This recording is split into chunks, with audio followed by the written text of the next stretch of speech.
Yəni bidət edən insanın halı birincisi bir neçə hal var. Birincisi dində yenilik gətirir. Yəni dində yenilik gətirmək elə bir şey deyil. Allah Teala buyurur ki, mən sizə bugün dininizi tamamladım. Sizin üçün din olaraq İslamı seçdim.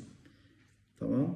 Deməli sənin bidət etməyinlə Allahın bizim üçün Allahın seçdiyi dini bəyənmirsən. Düzdür? Allahın seçdiyi dini bəyənmirsən. Deyirsən ki, yox, bu burada olmalıydı.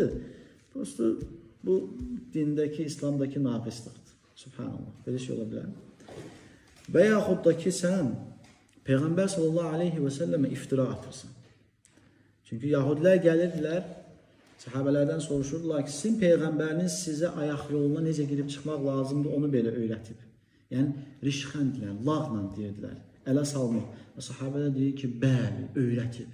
Necə girib çıxmaq lazım olduğunu Peyğəmbər sallallahu aleyhi və səlləm bizə öyrətib. Yəni, bu o deməkdir ki, ən xırda bir məsələni belə Peyğəmbər sallallahu aleyhi və səlləm bizə başa salmışdırsa, necə ola bilər ki, dində digər insanın savab əldə savab əldə edəsi məsələləri Peyğəmbər sallallahu aleyhi və səlləm bizə başa salmadı?